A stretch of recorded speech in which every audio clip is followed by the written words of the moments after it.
tampoco baja, ¿no? Y tengo el gran honor de presentar a Sofía Baví. Vamos a esperar un minuto que se siente gente que está buscando su asiento.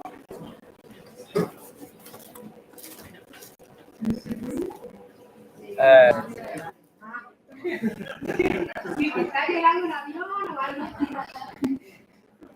Bueno, decía que tenía el grandísimo honor de presentar a Sofía Baví. Además, estamos contentísimos que esté aquí esta mañana. Había un momento que teníamos miedo porque parecía que todos los aviones se retrasaban, pero mira, al final todo está saliendo muy bien y le queremos agradecer, ¿no? Que después de este viaje tan largo de esa jornada, bueno, ahora compartiendo con nosotros este rato. Sofía Baví, yo creo que la mayoría, por lo menos nuestros estudiantes, la conocen. Historiadora, catedrática acreditada de historia contemporánea, trabaja en la Universidad de Borgoña, donde actualmente es directora del Departamento de Historia y es también miembro del Instituto Universitario de Francia. Es especialista en la transición española, reflexiona en sus trabajos sobre la historia de la violencia de masa y su memoria en las sociedades occidentales contemporáneas. Entre sus trabajos podemos destacar, por ejemplo, ese libro que editó coeditora con Olivier Compagnon sobre violencia y transiciones políticas finales del siglo XX, o edición que tradujo del francés Condenar el pasado, memorias del pasado autoritario en Europa y en América Latina. Aunque quizás su obra más conocida es una obra que salió al principio en francés y que desde en 2012 en francés y desde 2018 yo creo que bastante años, tardó unos años, ¿no? Demasiados años salí aquí en España, que es ese libro de El mito de la transición pacífica, Violencia y política en España, 1975-1982. Además, es una obra que tuvo su cierta repercusión en la prensa, lo cual a nosotros los historiadores lo agradecemos muchísimo, porque normalmente los trabajos académicos se quedan a veces en ese ámbito académico y surgió, o por lo menos tuvo una cierta repercusión en medios de comunicaciones que se interesaban, ¿no?, en esto que se planteaba en este libro, donde se criticaba, o se planteaba esa crítica al mito de la transición pacífica, pero siempre desde un discurso bastante equidistante y poniendo, no digamos poniendo tampoco en entredicho el mito, sino poniéndolo en el marco académico. Ya ahora en 2024 hay otra obra que va a ser en francés, que tradujo también, Juzgar a Franco, Impunidad, Reconciliación y Memoria, y que espero que en breve pues, lo tengamos también aquí en España. Poco más, prefiero darle la palabra y con ello disfrutar de ese intervención. Hola, buenas tardes a todas y a todos y muchas gracias por la presentación. Sí, de hecho, este último libro, segundo libro, ya ha sido publicado en francés y está ahora siendo traducido en castellano y será publicado por acá, espero que el año que viene, mucho más temprano que el primero. Bueno, es un honor estar aquí en frente de todos vosotros, todas vosotras, y estar en buena compañía, que muchos de los ponentes de hoy, de mañana y tal, bueno, ya nos conocemos obviamente porque trabajamos temas próximos, así que a veces estamos un poco hartos de escucharnos, pero está bien escuchar también a los jóvenes y a todas las comunicaciones que van a venir. Bueno, por mi parte, hace bastantes años que sigo el trabajo que se realiza aquí en la Universidad de Almería y por este grupo de estudios de tiempo presente. Y a mí me dio mucha, risa lo que dijo Teresa, porque no me imaginaba esto, pero yo también me daba mucha envidia de esos congresos y quería ser invitada y pensaba que Teresa ya lo había sido, pero no. Así que, porque Praga es mucho más cerca que Marsella, donde vivo, pero bueno, al final es un honor, gracias a él por la invitación y a todos los demás por la organización y todo, que casi me llega. Bueno, así que no he podido escuchar la primera conferencia de mayo, pero no nos repetimos demasiado. lo que me ha pedido Rafael era reflexionar, hacer una conferencia de tipo generalista que proponga una interpretación de la violencia en la transición sin entrar en detalles en ella, ya que los días siguientes serán dedicados a desplegar este objeto, la violencia, en todas sus dimensiones. Pues es una solución un poco difícil y los que ya me han escuchado que van a morirse, se pueden ir a tomar una caña si queréis, pero bueno, para los demás voy a intentar hacer una interpretación, global de la violencia de la transición, pues desde una perspectiva global y situándola, como lo ponía en el título, en la encrucijada entre un mundo a punto de desaparecer y otro mundo a punto de nacer. Para luego intentar ver en una segunda parte las consecuencias de la violencia del presente transicional, que interpreto aquí como una violencia algo contracíclica, en las percepciones de la violencia del pasado y el régimen de memoria que se impuso, o los regímenes de memoria que se impusieron en España, ya que son los temas que ahora me interesan más. Bueno, siento no tener un PowerPoint, es que no he tenido tiempo de presentar uno, tampoco tenía muchas fotos para presentarlo, eran demasiadas, pero bueno, voy a intentar que me sigan hasta el final.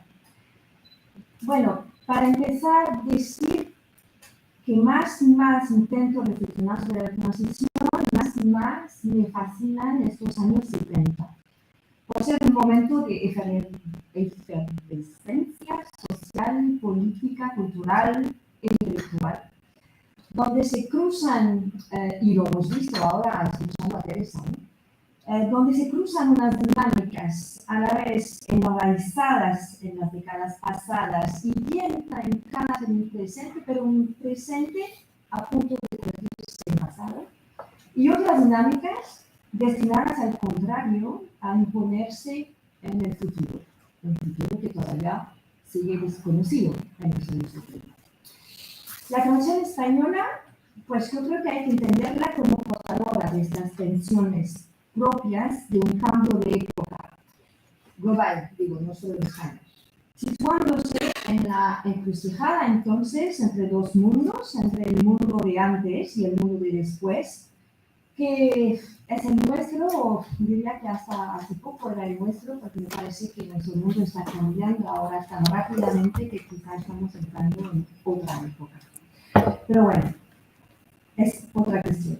El mundo de antes, en el mundo occidental, por lo menos, creo que yo puse a hacer una interpretación del mundo entero, y tengo el punto de vista aquí europeo y occidental sobre todo, es el mundo nacido de la Segunda Guerra Mundial, de la victoria global de las democracias contra el fascismo, los fascismos, dejando el mundo calificado de libre y el bloque comunista cara a cara en el antagonismo bipolar de la Guerra Fría. Mientras en Europa del Este el control comunista se extendía con mano de hierro, del otro lado los valores democráticos y los derechos humanos, universalmente proclamados en el Occidente, pues iban a ser inmediatamente desmentidos. En primer lugar, por los imperios, incapaces de escapar de las contradicciones de la colonización, de abandonar sus privilegios imperiales para satisfacer a las aspiraciones de los pueblos dominados, y estar en armonía con sus propios valores. Un solo ejemplo, muy conocido, el 8 de mayo de 1945, mientras Europa festejaba la caída de Hitler, especialmente los países ocupados, como Francia, pues esa misma Francia aplastaba en un baño de sangre unas manifestaciones a favor de la independencia en Argelia, en Siria. Y mientras en ese tiempo, pues en ese mismo tiempo, en Europa, aquí en España, pues el pueblo seguía siendo sometido a la violencia brutal del Estado, mientras caía en la hambruna y la miseria. Los derechos humanos individuales, apenas ganados entonces después de la Segunda Guerra Mundial, como cardenales del mundo libre, pues fueron desmentidos también se dieron al protagonismo a las reivindicaciones a favor de los derechos huérfanos de los grandes relatos estructurantes del siglo XX. Se hablaba de la muerte de las ideologías. Era ya abierto el camino para una aceleración de la globalización que combinaba el neoliberalismo económico y el liberalismo político, conduciendo a una modernización descontrolada de las sociedades. La afirmación de los derechos humanos, que según Samuel Noy, otro politista americano, sería la última utopía del siglo XX, aparecieron estos derechos humanos como una alternativa a las luchas populares cargadas de violencia del periodo anterior. O sea que el enfoque se desplazó esta vez de manera decidida y hasta ahora definitiva de lo colectivo hacia lo individual, mientras el enfrentamiento dejaba lugar al consenso. Pues la violencia, justamente, en todo eso. Pues en el mundo de antes, la violencia era legítima. Era legítimo recurrir a las armas para luchar contra el tirano, contra el opresor, ya fuera un estado colonial, sometiendo a un pueblo exógeno, o un gobierno autoritario reprimiendo las libertades y los derechos de su propio pueblo. Así lo reconocía incluso la Declaración Universal de los Derechos Humanos de 48, que en su preámbulo consideraba, cito, el supremo recurso de la rebelión contra la tiranía y la opresión. O sea que estaba en la mente de todos el paradigma de la resistencia contra los nazis. Por otro lado, también se consideraba legítimo por parte de los estados defenderse mediante el uso de las armas contra agresiones percibidas como amenazas a su propia supervivencia. La guerra contrarrevolucionaria fue legitimada en Occidente por la doctrina de seguridad nacional en el contexto de la Guerra Fría, aplicada dentro de las fronteras para luchar contra las supuestas manifestaciones de la dicha subversión comunista. O sea que existía alguna simetría en el uso de la violencia.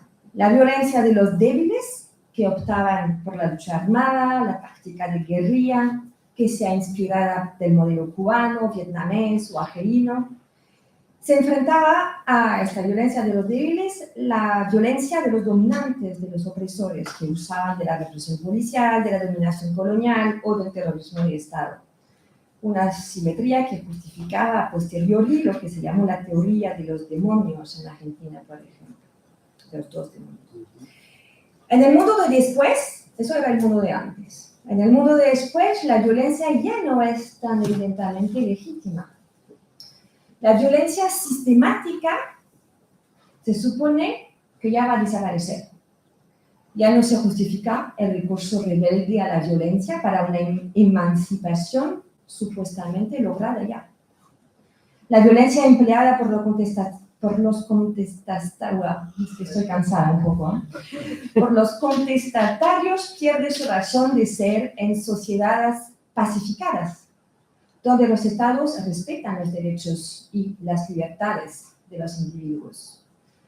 La era de las transiciones es consensual, pragmática, no es radical ni revolucionaria, y la violencia no cabe en ella. Tampoco encaja la violencia practicada por los estados. La nueva era ya no tolera la impunidad de los dictadores todopoderosos. Hemos cambiado de mundo ya, ¿no? Si en el mundo de antes se denunciaban los estados, los sistemas represivos que había que derrocar enteros, ahora se denuncian a los perpetradores. La imputación de responsabilidades deja de ser colectiva, el Estado, para convertirse en individual, dando paso a la persecución penal de los perpetradores. En paralelo, se empieza más y más a denunciar las violaciones de los derechos, las violaciones de los derechos colectivos de los pueblos, sino las violaciones de los derechos fundamentales del individuo. El individuo ya no el pueblo, es él que está percibido como una víctima, condición que conlleva derechos progresivamente reconocidos a finales del siglo definidos e integrados poco a poco como indicadores de la calidad democrática de una sociedad. Bueno, España me parece que es uno de los pilares del advenimiento de esta nueva era. Inauguró la edad de las transiciones, es una fórmula que cito que me encanta, del filósofo francés Pascal Chabot, la edad de las transiciones, que en el ocaso del siglo XX marcó el fin de la era revolucionaria y del deseo de una transformación radical de la sociedad. Fue la primera transición hacia la democracia en el marco de la tercera ola de democratización, si consideramos que Portugal fue una revolución y no una transición. La transición española se erigió en un modelo exportable, todo eso lo sabéis muy bien, un referente para otras transiciones en curso y para transiciones futuras. Lo que predominó en las representaciones de la transición española, tanto dentro como fuera de las fronteras, refleja, y no es por casualidad, las características de este mundo de después. La idea de una transición exitosa hacia una Europa moderna, liberal, democrática, fundamentalmente europea entonces. La idea de una transición consensuada, ya hemos hablado de consenso, Teresa lo ha mencionado, donde la forma misma del cambio dictaba el funcionamiento del espacio político, que ya no tenía que ser polarizado, donde la ideología radical y violenta daba paso al consenso. Y cito Pascal Chabot, es en el duelo por la revolución donde fermentan los pensamientos de la transición. Pensamientos que rechazan la ruptura a favor de reformas maduras, pacíficas y pragmáticas, aborrecen la violencia y temen la ferocidad de la que es capaz la humanidad. Parece que habla de España, pero para nada cita a España en su libro. En España, precisamente, es el espíritu de consenso que sabemos que se impuso debido a las circunstancias, sobre todo muy tumultuosas del postfranquismo, como una necesidad ante el desequilibrio de las fuerzas. Pues este consenso se convirtió en una forma de hacer política propia a esta nueva era de las transiciones. Espíritu de tolerancia, respeto al otro, diálogo y cooperación. El consenso incluso despertó interés en los años 70 en las organizaciones internacionales, que buscaban un orden alternativo al mundo bipolar de la Guerra Fría y que veían en el método del consenso un método propicio para la construcción de la paz. Por ejemplo, el consenso fue elegido en el año 73 como método de toma de decisiones en la conferencia de Helsinki sobre la seguridad y la cooperación europea. Luego, el consenso fue debatido en 1980 en un simposio organizado por la UNESCO en Oslo, bajo el título Consenso y Paz. Y España fue representada allí como un caso de estudio ejemplar por el demócrata cristiano que conocéis bien, Joaquín Luis Jiménez, invitado para compartir la experiencia española de transición a la democracia. Y exaltó en este simposio, cito, la técnica del consenso, esos verdaderos compromisos obtenidos a través del diálogo, la tolerancia mutua, el reconocimiento colectivo de ciertos valores y principios fundamentales, de los cuales se excluían las aspiraciones maximalistas y las tendencias antidemocráticas, comprometidas con la técnica alternativa de la violencia flagrante y destructiva. 1980, en Oslo.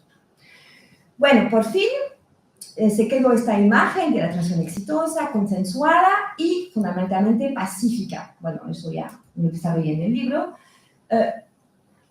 Es decir, que se quiso construir y quedó esta imagen de una sociedad en la que la violencia estaba radicalmente excluida en derecho, en moral y en actos. Y al fin y al cabo, ¿qué es una transición a la democracia sino una salida de la violencia ejercida por la dictadura anterior para establecer un nuevo régimen pacificado? Un nuevo régimen en el que el conflicto violento queda al margen de la vida política, donde las papeletas reemplazan las armas, mientras que el Estado tiene que legitimar su monopolio de la violencia, partiendo de la defensa de los derechos de los ciudadanos. pues se ha confundido, lo sabemos muy bien ahora, el objetivo con la realidad, hasta olvidarse, minimizar, ocultar, negar la realidad de la violencia que había florecido durante el periodo de cambio y que seguía erosionando el espacio democrático como una espina persistente en esta nueva era de las transiciones. Precisamente interesamos un segundo en esta violencia de la transición, vamos a hablar de todo esto durante 3 días, pero desde este punto de vista de la articulación entre un mundo de ayer y un mundo de mañana. Bueno, sabemos que de manera clara que el final del franquismo y el periodo de transición fueron marcados por un ciclo de violencia, un nuevo ciclo de violencia, y que se está conociendo más y más gracias a todos nuestros trabajos. La mayoría de las formas de violencia, me parece, que proliferaron durante la transición, pueden considerarse como violencias vinculadas al mundo de antes, activadas por la ventana de oportunidades políticas creadas por la crisis del régimen franquista y luego el proceso de reforma. En esta categoría entrarían las violencias contestatarias, que sean de tonalidad revolucionaria o de baja intensidad, incluso los grupos que practicaban una lucha armada altamente letal en forma de atentados dirigidos contra las fuerzas del orden, militares, agentes del Estado o ciudadanos, es decir, los Grapo y ETA, la primera ETA, si hay una primera ETA, se inscriben en última instancia en este marco de una lucha revolucionaria contra un proyecto de futuro que no les satisfacía. Las reacciones en contra de la extrema derecha para seguir controlando el espacio público y con ellas también, me parece, el constante ruido de sables, estas conspiraciones para un golpe de Estado, pueden ser entendidas como 2 modalidades de la reacción contrarrevolucionaria, también del mundo de antes. La violencia de Estado también, entonces, se puede entender como la reacción de unas fuerzas de orden público que seguían obedeciendo a la estrategia de defensa, de salvaguardia del Estado y no de protección de los ciudadanos. Y me parece que es muy importante aquí destacar la magnitud impresionante de la violencia de Estado, que ciframos a 180, bueno, depende de los cálculos, víctimas, más los lesionados y tal. Que creo que es una peculiaridad entre las transiciones a la democracia de la Europa del Sur y también de América Latina. Múltiples son las razones que lo explican, pero aquí me parece fundamental subrayar la idea de que precisamente España estaba anticipando un nuevo mundo que era todavía incierto, donde no se sabía dónde se iba exactamente, del cual se imaginaba todavía posible la supervivencia de una democracia restringida, sin comunistas, por ejemplo, todavía estábamos en plena Guerra Fría, en el 75-76. O un mundo, una sociedad con libertades sindicales, sociales, culturales muy limitadas, lo que podía alimentar la capacidad coercitiva de los agentes de las fuerzas del orden público. Bueno, total es que este ciclo concluye más o menos en el 82 con la autodisolución de la político-militar, de Fuerza Nueva, la decapitación de los Grapos, y las únicas violencias políticas que persisten después de esto, de manera global, después de la alternancia socialista, es el ciclo de la violencia nacionalista vasca, enraizado en el ciclo de violencia de la transición, pero que adquirió su propia lógica y se extendió hasta hace poco. O sea que la violencia de ETA y la violencia contra ETA polarizaron desde entonces por completo el escenario de la violencia. Y su evolución duradera fueron a la vez testigos, y eso es interesante aquí, del mundo de antes y precursores del mundo de después. Este ciclo de violencia del presente transicional, con a la vez imbricado e especificado el ciclo independentista vasco, añadieron unas capas adicionales a los ciclos de violencia del pasado que España buscaba superar, generando una confusión significativa en las modalidades de salida de la violencia, dificultando las veleidades de gestión de la violencia del pasado, la reivindicación de reparaciones, de justicia, por lo menos restaurativa, que se expresaron a la muerte de Franco. Propongo aquí entender la transición no solo como un proceso de cambio de régimen, pero también como un proceso de salida de la violencia. Me parece esencial. Sabiendo que no hubo una sola violencia, o la violencia de la guerra civil o del guerra franquista, pero varios conflictos que hay que resolver y a los cuales se añaden las violencias del presente y, en particular, las violencias vascas. O sea que la violencia del presente impactó de manera decisiva la manera de percibir y actuar frente a la violencia, no solamente del presente, pero del pasado, contribuyendo a difuminar, oscurecer, hacer más borrosa la interpretación de la violencia, sus representaciones a largo plazo y su tratamiento tanto judicial como memorial. Y llegamos a la segunda parte, que es la hipótesis que voy a desarrollar ahora a partir de varios ejemplos. Intento articular siempre esta idea de encrucijada entre dos mundos. No voy a hacerlo todo. ¿Cuánto tiempo me queda? ¿Como 10, 15 minutos? O... Quedan justo 100 minutos. Pero 10 minutos. Bueno, perfecto.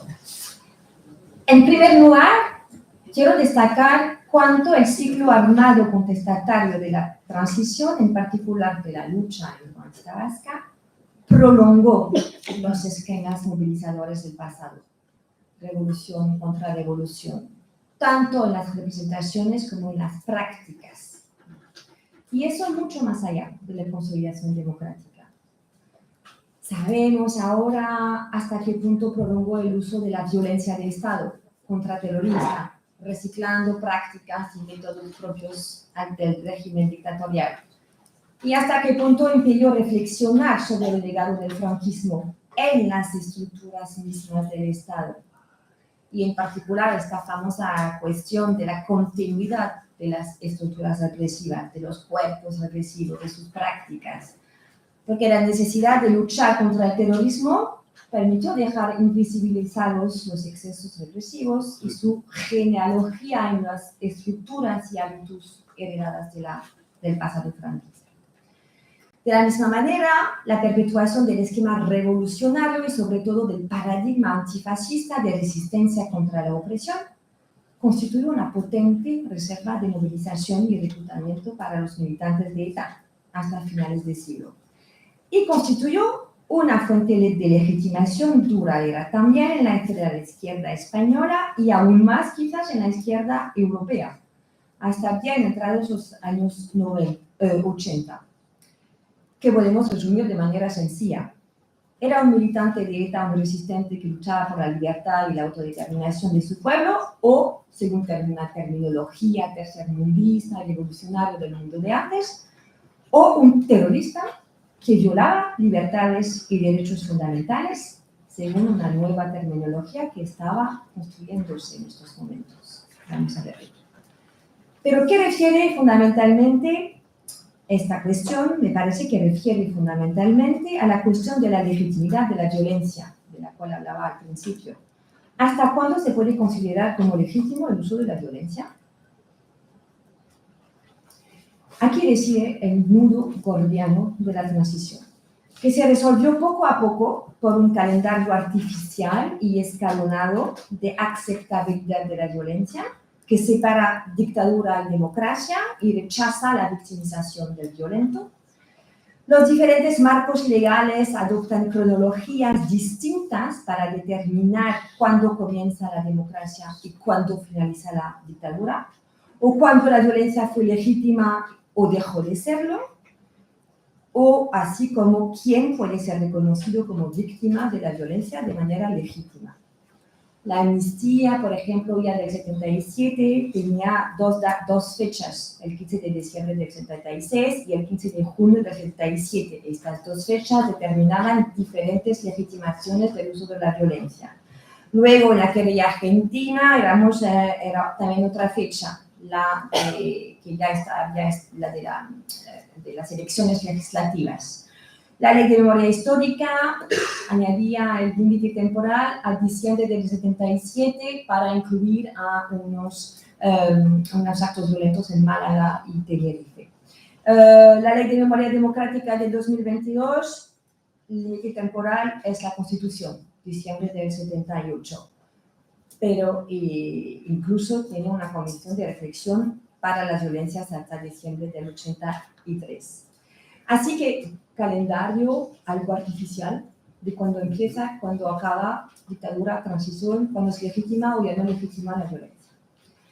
Tal ambigüedad constituyó, lo sabemos bien, un factor decisivo de demora de la comprensión de la naturaleza del combate de ETA y de lucha eficaz para impedir el desarrollo de ETA, tanto en un plano nacional como en un plano internacional.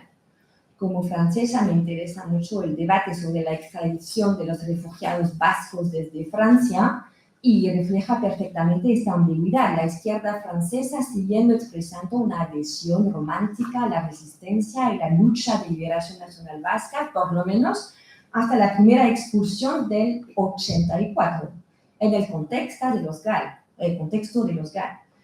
Y el gobierno de François Mitterrand entonces se vio obligada a cambiar de postura frente a la creciente presión de Madrid, para quien Francia había dejado de ser, así lo dijo Marcelino Oreja, la patria de los derechos humanos, convirtiéndose en un refugio de terroristas y asesinos. Bueno, el ministro del Interior francés acabó por admitir, Gaston Defferre, que un terrorista no es un refugiado político. Pero tardó mucho. Además, esta asimilación de los etarras como combatientes antifascistas o resistentes, etc., y en general recurso a la violencia por parte de los grupos revolucionarios durante la transición, contribuyó a sembrar dudas sobre las víctimas del franquismo que aspiraban a medidas de reparación. Impidió reconocer o retrasó el reconocimiento de ciertas categorías de represaliados. Un solo ejemplo, los presos políticos. Quienes no pudieron del franquismo, quienes no pudieron obtener derechos de reparación por los años pasados en prisión hasta principios de la década de los 90. Las reparaciones para los mutilados o las viudas de excombatientes fueron adoptadas sin mayor problema, ya en el 78. La equiparación de derechos, así se llamaba, era evidente y se adoptó fácilmente. Pero la equiparación de derechos para presos políticos y la indemnización de los presos políticos fue demorado durante muchos más años. Y uno de los motivos principales de rechazo es que algunos de estos presos podían ser ahora miembros de grupos terroristas. O sea, taras perseguidos por el nuevo orden democrático. Y se exigía explícitamente de excluir de sus miembros las personas implicadas en actividades terroristas y eso debía figurar en los estatutos de las asociaciones de expresos. No se podía hablar de represaliados, de afectados por la represión, así se impedía en los estatutos por esta ambigüedad que podía incluir a actores que usaban en el presente de la violencia, es decir, que rechazaban el marco democrático que se estaba construyendo. O sea que los expresos políticos eran todos, por consecuencia de la violencia terrorista de ETA y de los Dracos, sospechados de no aceptar plenamente el marco democrático. Ellos que tanto habían luchado por la democracia, que se consideraban además detentores de la misma autoridad moral que los exdeportados de los campos nazis o de los miembros de la resistencia, y estaban precisamente, se deduce a la lectura de sus boletines mensuales, estaban obsesionados con la necesidad de actuar dentro del marco de reconciliación transicional, de clamar su ausencia de cualquier revanchismo y de demostrar su legitimidad democrática. Pero el terrorismo pesaba sobre las reivindicaciones. sembrando dudas entonces sobre su aceptación del marco reconciliador de la transición. Igual para los guerrilleros, igual para unas reparaciones para Guernica que no fueron aceptadas por mil razones, pero incluidos esta. Bueno, pero no tengo tiempo de desarrollar porque los minutos ya se me van. Pero el ejemplo de los expresos ya es suficientemente claro, me parece. Bueno, entonces, ¿qué este terrorismo, la violencia que sigue, todas las representaciones asociadas a este pesan sobre las reivindicaciones de las víctimas de la violencia del franquismo? En segundo lugar, me parece interesante subrayar el impacto que esta superposición algo confusa de violencia en la transición pudo tener sobre el paradigma de los derechos humanos y su desarrollo en España. Sorprende que en España no haya habido ningún movimiento de defensa de los derechos humanos que fuera motor en la denuncia del régimen y luego en las peticiones de justicia y reparación, hasta hace poco. A pesar de que el argumento de la violación de los derechos humanos haya sido usado en las organizaciones internacionales para denunciar el franquismo ya desde la posguerra. La primera asociación por derechos humanos fue creada en el marzo de 76, la PDH. Amnistía Internacional abre su primera sucursal en Barcelona en el 77. Pero lo que quiero decir es que contrasta con otros casos de la misma época, que son los movimientos de la izquierda revolucionaria latinoamericana, que adoptaron desde el exilio en Europa, en Francia, en Alemania y luego también en España, la retórica de la violación de los derechos humanos, que se sumó a la retórica revolucionaria del sacrificio heroico del combatiente frente a la tiranía, hasta convertirse en el argumento hegemónico de la movilización y de la identificación de las oposiciones a la dictadura. Lo han demostrado, pues, Vania Marcardian en el caso uruguayo o Sirina Jensen para los argentinos en Barcelona. Entonces, ¿por qué eso no pasó en España? Primero, creo que porque la izquierda española estaba justamente en suerte de cruce de caminos en la transición entre una tradición que ponía el pueblo, el colectivo en el corazón de la ideología y el rumbo liberal que privilegiaba al individuo como sujeto de las políticas públicas. Las peticiones de amnistía es un buen ejemplo de esto. Las peticiones de amnistía en todos los años 60, 70 y hasta la amnistía del 77, incluso después por la amnistía todavía reclamada por los vascos, eran conseguidas como colectivas. Se trataba de una amnistía general para todos los presos políticos y no de una amnistía acordada a individuos después del examen de casos individuales. Y eso era el método que propusía Amnistía Internacional. Casos individuales que hay que examinar y luego denunciar y resolver. De la misma manera, la responsabilidad de los desagravios del pasado la llevaba el Estado, en un sentido colectivo de la responsabilidad, y no los individuos en la comisión de actos criminales. Y sin embargo, la ideología de los derechos humanos en los 70 operaba esta conversión de lo colectivo al individuo, a la que todavía no era preparada la izquierda española.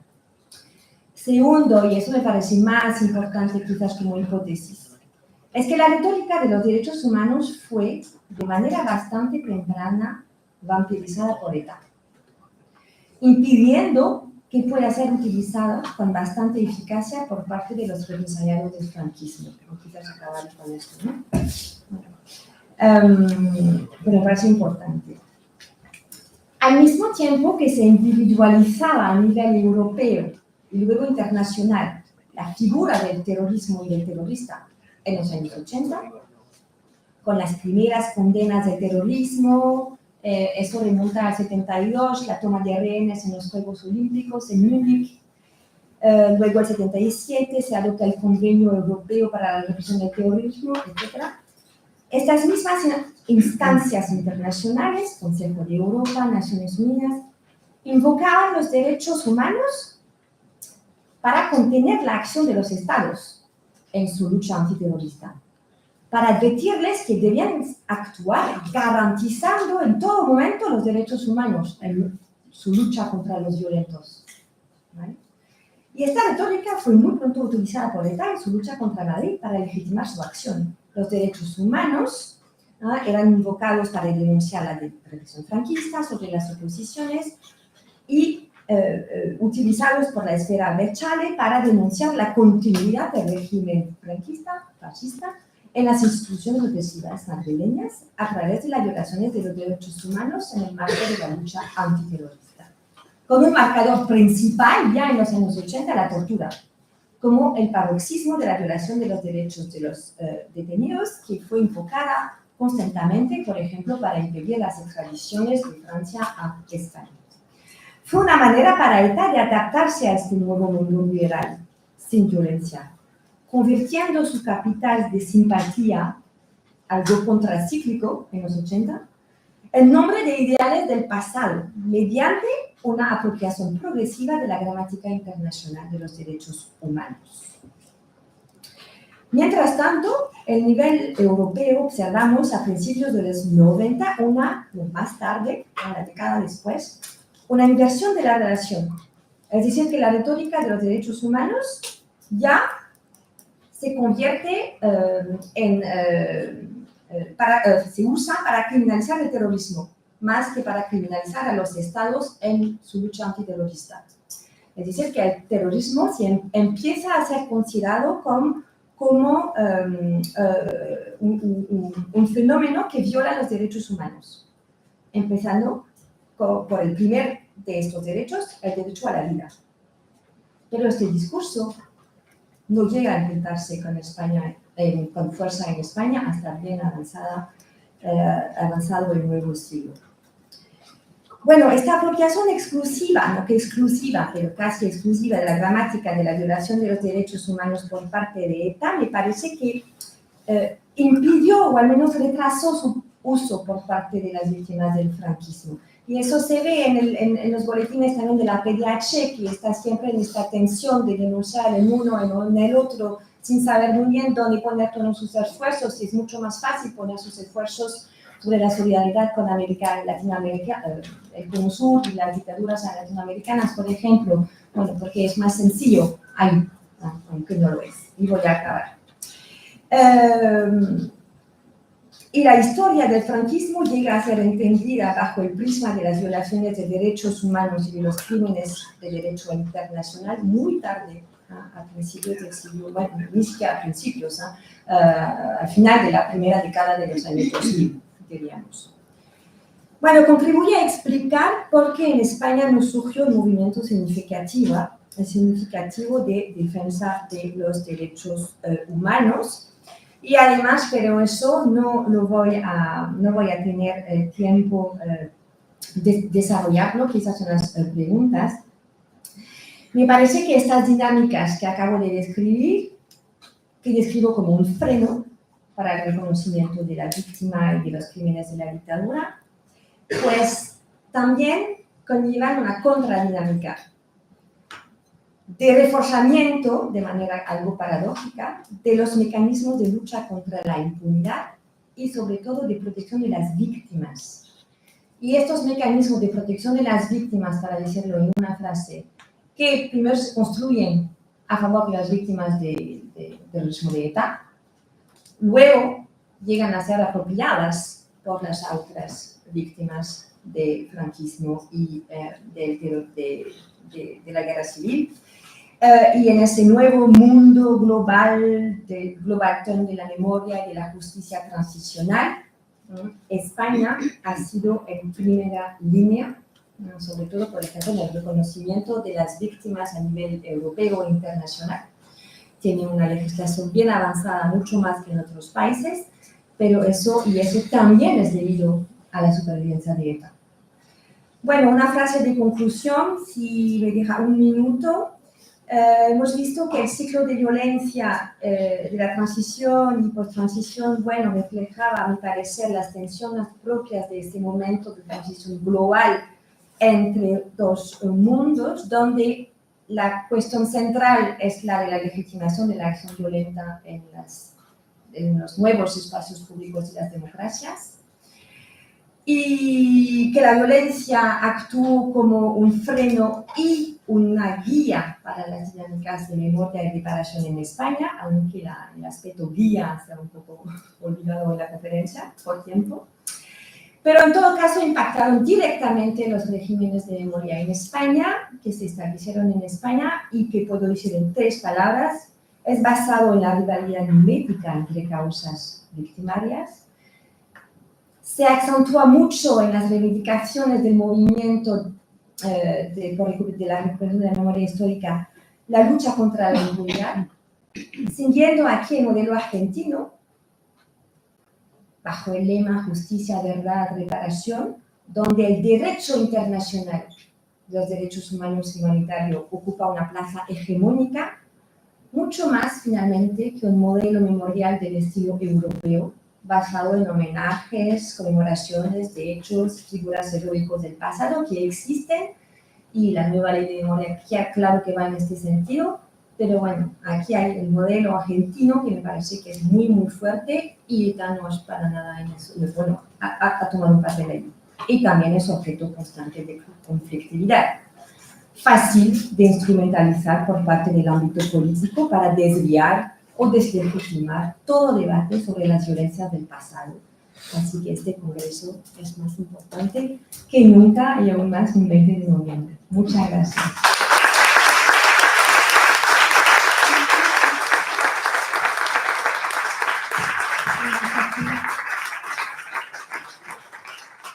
Muchísimas gracias por esta intervención, creo que además de interesante, muy sugerente, y además que se ha acumulado el tiempo, por lo cual tenemos todavía unos minutitos para algunas preguntas, cuestiones que queráis plantear.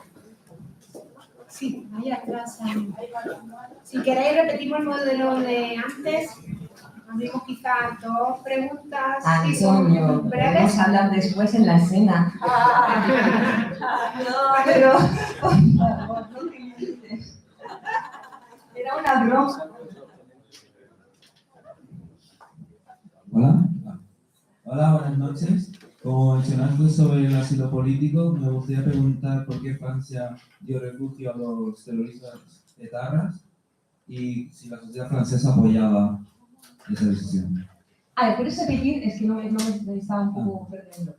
Y como mencionaste sobre el asilo político, quería preguntar por qué Francia dio refugio a los terroristas etarras y si la sociedad francesa lo aprobaba.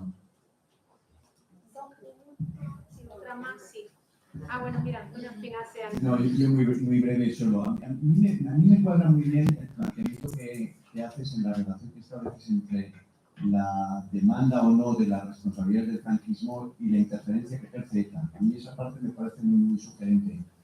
Pero yo creo que la parte que tiene que ver lo primero, la demanda, la denuncia de los crímenes del franquismo, con la continuidad del argumento de la reconciliación nacional, por decirlo de alguna manera, por ubicarlo en un hito fundamental, y cómo se deriva a toda la construcción discursiva de la transición, esa parte no me cuadra tan bien. No sé si tu libro, ahora que va a salir en castellano, no debiera dialogar un poquito más, por ejemplo, con el libro Transición de Santos Julián, para que en todo momento estuviera claro cuál es el contexto histórico en el que se está produciendo el diálogo o el no diálogo. Porque claro, tú saltas a los ejemplos del Cono Sur, o a los ejemplos europeos, o a la ola de singularidad de los derechos humanos o de la justicia restaurativa en momentos diferentes, pero los sujetos que están siendo protagonistas hasta mediados de los 80 son los que son, y se mueven con una centralidad que es la recuperación de la democracia. Hemos visto cuando nos han expuesto en la exposición Teresa anteriormente, cómo el feminismo queda subordinado a la centralidad de la recuperación democrática. Y en el caso de los derechos humanos, pues posiblemente estemos hablando también de lo mismo. Esa es una parte que a mí me cuadra menos. Me ha parecido magnífico tu discurso, tu exposición, tu libro, La pena es que Rafael nos pone un programa estacanovista y a estas horas de la tarde pues, se cuesta aquí hablar y nos cuesta a nosotros seguir algo tan denso como tan brillante como estamos exponiendo. Solamente eso.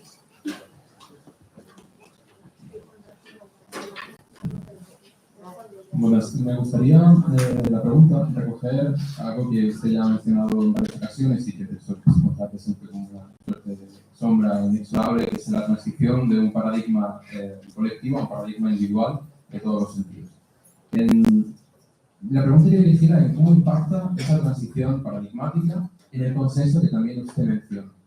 Es decir, si realmente el consenso político antes de esa transición ya era marcadamente individualista, pudiendo entender incluso el partido como un propio individuo, o si esa transición realmente impacta en la forma de hacer política y en la forma de hacer democracia en el siglo XX. Vamos a pasar ya a la respuesta. Sí. Bueno, podemos dejar cosas para mañana. ¿Qué vamos a pasar todo el día? Sí. No, bueno, la más fácil, lo de los vascos en ETA en Francia, es muy conocido, era el santuario francés. Los etaras estaban en Francia, ahí tenían sus armas, sus escondites, vivían ahí y tal, y eran protegidos y vivían libremente, eran refugiados, tenían el estatuto de refugiado hasta que fue desmantelado por Giscard d'Estaing en 71, y luego tomó muchos años antes de que Francia aceptara que los vascos que estaban en Francia no eran refugiados políticos, pero sino ya terroristas. Pero eso corresponde a esta evolución que he intentado describir muy rápidamente de la figura del terrorista que emerge en el mundo global en los años 80, pero no antes. Antonio, sí, pues espero que el libro tendrá todas las respuestas a lo que planteas, pues es el objetivo, responder a todo esto. Aquí en 2 minutos es un poco complicado, pero sí que intento comprender esta idea de transición, de reconciliación desde antes y corresponde también a la última pregunta, a la articulación entre una política pragmática y qué influencia tiene en la idea del consenso y también esa idea del consenso que es anterior, pues cómo se desarrolla en la transición. Yo creo que esos dos se articulan, no es uno o la poule y l'œuf, son los dos. Pero concretamente esa idea de que desarrolló Teresa, justamente me lo apunté, que es que sí, que el consenso aplastaba todo y el movimiento de recuperación, que no se llamaba recuperación de memoria, que era un movimiento para la equiparación de derechos ante todo, de recuperación de los cuerpos, de las cosas comunes y tal, de justicia, que no era justicia penal, pero justicia restaurativa y tal, pues eso fue aplastado, claro, por el discurso del consenso. Pero lo que me interesa es como el movimiento feminista subordinado a la lucha democrática. Pero esos movimientos y las asociaciones de expresos es muy interesante, porque realmente tenían un discurso de reivindicaciones de reparación, de justicia y reparación. ¿Vale? No empleaban estos términos exactamente, pero equiparación de derechos sobre todo, pero decían sobre todo, no queremos revancha, no queremos privilegios, no queremos ser compensados tampoco, elogiados tampoco, queremos equiparación de derechos. Porque eso es lo que permitía entrar en el marco de la reconciliación transicional.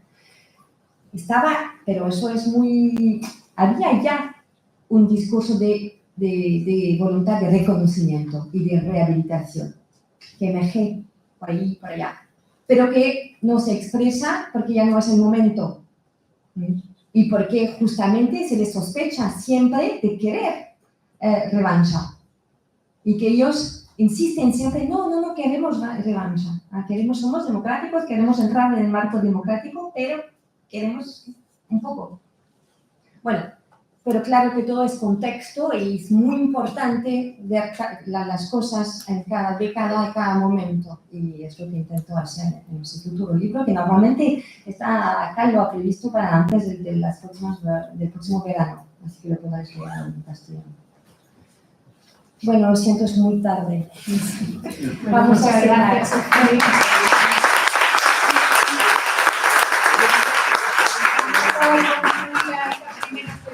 Mañana a las 10 de la mañana nos volvemos vamos a ver aquí